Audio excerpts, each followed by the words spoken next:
มื้อนี้ก็มีหมู่พาหมู่มาลินตัดแซ่เด้อพี่น้องสำหรับตัดแซ่เนาะแคมคานก็จะมีเฮือนแพเนาะเฮือนแพน้ำเฮือนแพน้ำอูแพน้ำคานตัวนี้อันนี้จะเป็นทางรองลงไป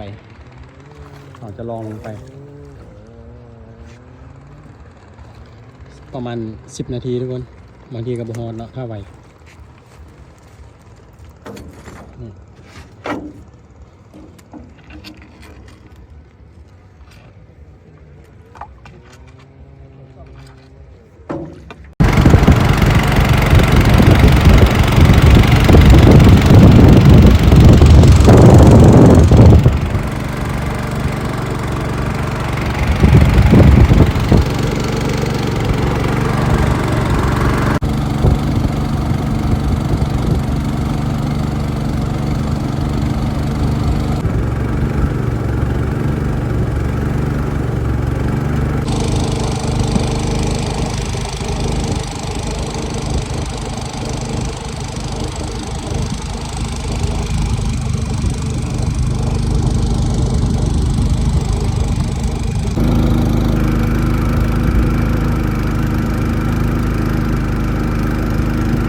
หลังจากที่เรานั่งเรือมา10 นาทีเนาะทุกคน10 นาทีเราก็จะมีทางย่างขึ้นมาแบบนี้เป็นทางเป็นขั้นบันไดย่างขึ้นไปประมาณ3 นาทีก็ฮอดแล้ว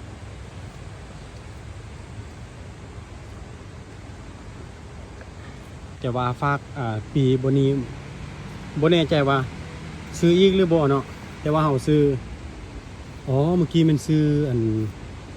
ปีรถน่าจะซื้อปีเข้าเด้เนาะ1มาฝากรถ2มาค่าเหือเนาะ3มาก็คือค่าสมตัดไปเบิ่งนำกันพี่น้องว่าจะเสียแท้บ่หรือบ่เสียโอ้น่าจะบ่เสียแล้วทุกคนแต่ว่าโอ้มันเปลี่ยนไปหมดเลยเนาะตะกี้จะเป็นแบบธรรมชาติอันนี้ก็เจ้ากำลังก่อสร้างน่าจะเสริมมันบอนพักหรือว่าที่อยู่หรือว่าห้านอาหารถ้ามันดีกว่านี้ทุกคนบ่แน่ใจคือกันเนาะอันนี้ก็มาครั้งแรกของปีเลยไปบ่นำกันว่าแล้วทุกคนอันนี้จะเป็นบอนที่เขาเจ้าสร้างมาใหม่เนาะเขาเจ้ากำลังสร้างแบบว่าค่อนข้างน่าจะดีแล้วก็ใหญ่กว่าสมัยก่อนพี่น้องแล้วตัวถึงก็บ่ฮู้ว่าแม่นห้านอาหารหรือว่าแม่นสลิงบอนลิ้นเนาะมาเบิ่งตัวจริงแล้วเดือนหน้าเดือนไหนอาลีจะมาอัปเดตอีกทีพี่น้องหลังจากที่ขึ้นมาฮอดถึงที่เสียงอาลีก็ค่อนข้างเบานิดนึงเพราะว่าเสียงน้ำค่อนข้างแห้งพี่น้องแห้งไล่เลยแหละถ้าผู้สาวบอกฮักก็คือสิบ่ได้ยินตอนนี้โอ้สุดยอดความงามเนาะบรรยากาศอันนี้เป็นตาดแซ่เด้อทุกคนมื้อนี้อาลีแบบว่า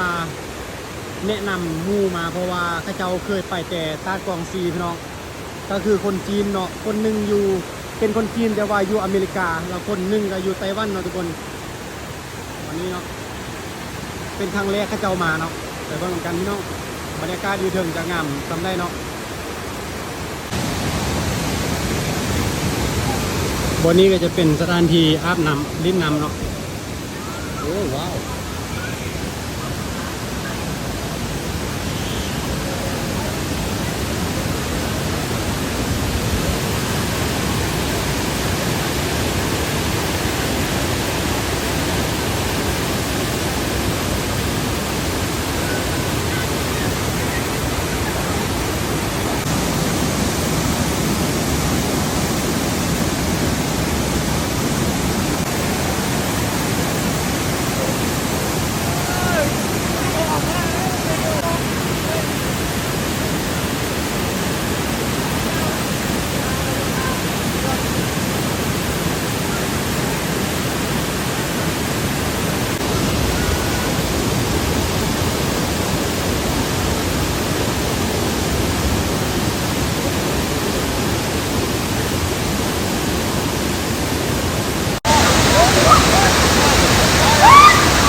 นี้ก็จะเป็นค่ากลับเด้อพี่น้อง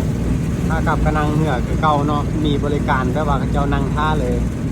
แล้วแต่เฮาเนาะจะลิ้นนำจากสมองก็แล้วแต่เนาะแต่เช้าจำแรงแต่ก็มีคนท่าเนาะเพราะว่าเข้าฮักเดียวใจเดียวเนาะเพิ่งปันลือกระถานะ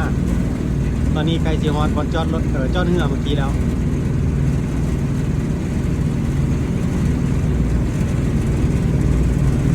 ธรรมศาสตร์สวยงามต้นไม้ใบหญ้าพร้อมเต็มเลย